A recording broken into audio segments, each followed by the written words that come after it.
There is a document sitting in the County Records Office of Barnstable, Massachusetts, dated March 14, 1854. It is a marriage certificate, standard format. 2 names, 1 date, 1 signature from a justice of the peace. Nothing unusual on the surface, except for 1 line at the bottom, printed in small type, that almost no one who gets married today has ever read. That line states, in the legal language of the time, upon solemnization of this union, the legal personhood of the female party is hereby suspended, not transferred, not shared, suspended. In 1854, when a woman in America got married, she legally ceased to exist. And the system that made that possible didn't just affect women. It affected every family, every child, every record, every name that came after. It was a machine designed to erase, and it ran for longer than most people alive today have been breathing. Most people know the broad strokes.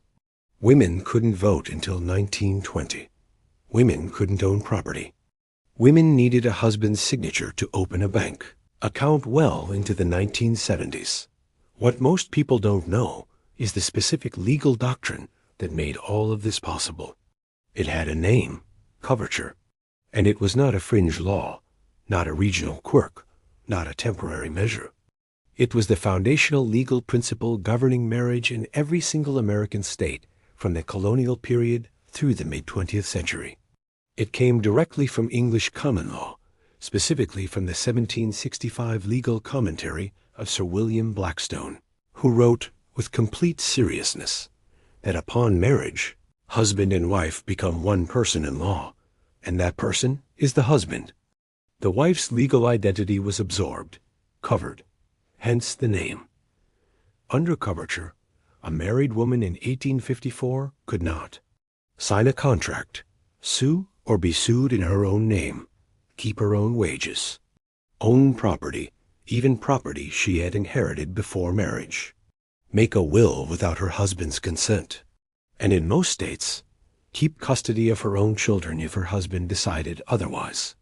She existed, but legally she did not. Here is where it gets darker, because coverture wasn't just about law, it was about record. When a woman married in 1854, her name disappeared from most official documents. Tax records listed the husband. Property records listed the husband. Census records, and this is the detail that matters, listed the husband as head of household, with the wife recorded only as a relationship to him. Wife of John. Wife of Thomas. Wife of Robert. Just her function. And when she died, in a world with no birth certificates in most states until the 1900s, no standardized death records, no social security numbers, she left behind almost nothing that would allow anyone to find her a century later. An entire generation of women, multiple generations, functionally invisible in the historical record by design. Now consider the timing. 1854 is not a random year. It sits at the exact center of a 20-year window that researchers keep returning to when they try to understand why the American historical record has so many gaps. In 1854, the orphan trains began minus 250,000 children loaded onto rail cars with their identities stripped, their origins erased, their names sometimes changed upon arrival in their new communities. In 1857, the Supreme Court decided Dred Scott, ruling that an entire category of Americans had no legal personhood whatsoever, could not hold citizenship, could not access the courts. The logic was not entirely different from coverture. Different people, same mechanism. Legal non-existence as a tool of control. In 1862, the Homestead Act opened 270 million acres of land for settlement, but the claims were filed by male heads of household. Women under coverture could not file independently. Their labor built the farms. Their names are not on the deeds. And in 1890, the census that was supposed to capture all of it, every name, every story, every woman who had survived long enough to finally be counted, that census was destroyed, stored without backup for the first time in American history. damaged in a fire in 1921, neglected for 12 years, then officially authorized for destruction on February 21, 1933. Of 62.9 million names recorded, roughly 6,160 survive. The women who lived under coverture their entire lives. The women who worked land they couldn't legally own. The women who raised children the law considered their husband's sole property. The women who were finally, in 1890, recorded in unprecedented detail for the very first time. Gone, every single one. But here is what the history books don't tell you. Some of them fought back. And the way they fought back is the detail that changes everything. Her name was Josephine Millicent Graves. Born 1831 in Hartford, Connecticut. Married at 19 to a man named Charles Graves, a merchant, in 1850. Under coverture, she immediately ceased to hold legal identity. She had 3 children. She ran the household accounts. She managed correspondence with suppliers when her husband traveled. By every practical measure, she ran a business. But not legally. Legally, she was nothing. In 1854, the same year that marriage certificate in Barnstable used the word suspended, Josephine Millicent Graves did something almost no married woman in America had done before. She drafted a property claim in her own name, using a legal loophole created by the Married Women's Property Act, passed in Connecticut in 1853. The act was narrow. It only protected property a woman had owned before marriage from her husband's debts. It did not give her full legal personhood, but it was a crack in the wall. Josephine Graves filed the claim. She signed her own name. She appeared in a county record as a legal actor, not as a relationship to her husband. Her husband contested it. The case went to a county judge. The judge ruled in her favor. That ruling is still in the Connecticut State Archives. Document reference HC 1854 Civil 0047. 3 pages. Handwritten. Ink faded to brown. Most people have never heard of Josephine Millicent Graves. She is not in the history textbooks. She did not become famous. She died in 1901 in a house she legally owned, which was remarkable enough for her time that her obituary in the Hartford Courant mentioned it specifically. Mrs. Graves, unusually, died possessed of her own property. Unusually in 1901. That word, unusually, tells you everything about how rare her situation was, and how ordinary it was for women to own nothing. Now here is the part that nobody wants to follow to its conclusion. The Married Women's Property Acts, the laws that slowly, state by state, began dismantling coverture, were passed between 1839 and the early 1900s. They are celebrated in legal history as milestones of women's rights. What is not celebrated, what is almost never mentioned, is who wrote them. In state after state, the early property acts were drafted not by women's rights activists, not by abolitionist reformers, not by progressive politicians.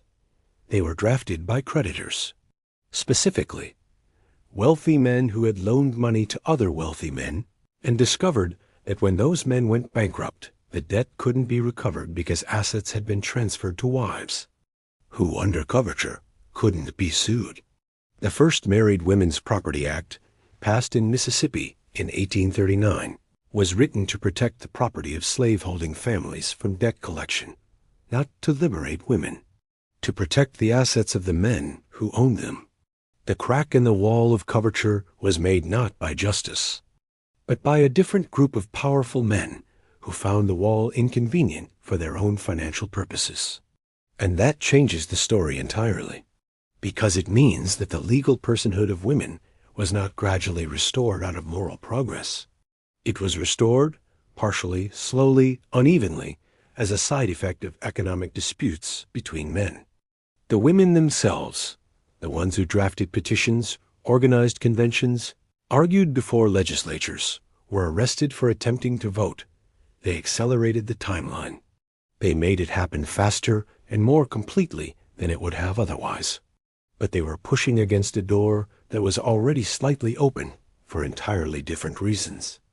This is the truth that 1854 contains. Not just the suspension of legal identity, not just the erasure from records, but the specific mechanism by which that erasure was eventually undone, and who that mechanism was actually designed to serve. There was a woman in every county in America in 1854 who understood this intuitively without being able to articulate the legal framework around it. She knew that her name was disappearing from documents. She knew that the property she worked was not hers.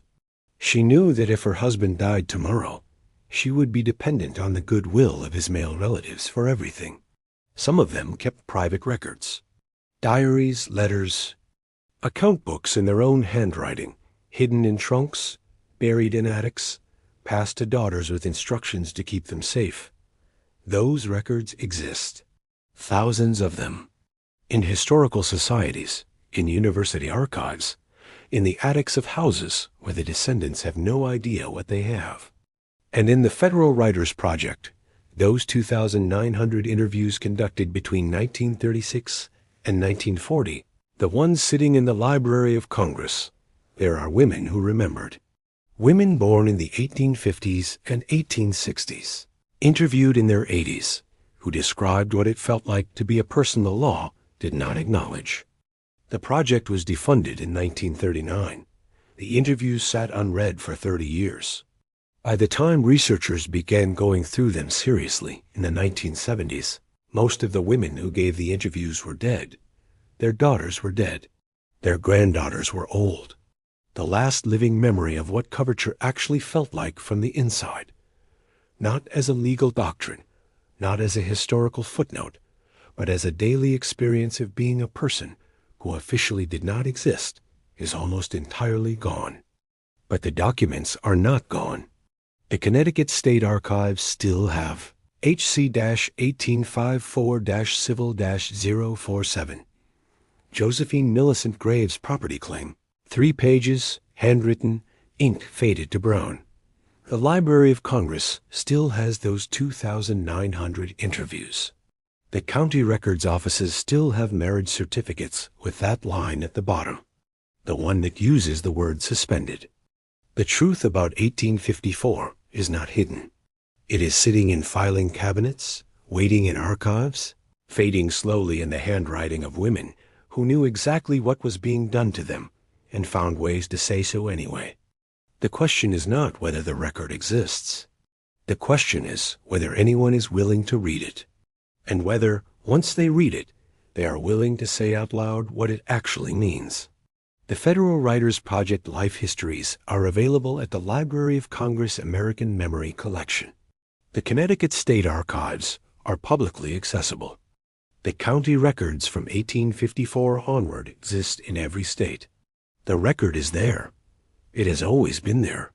The decision to look or not to look has always been ours.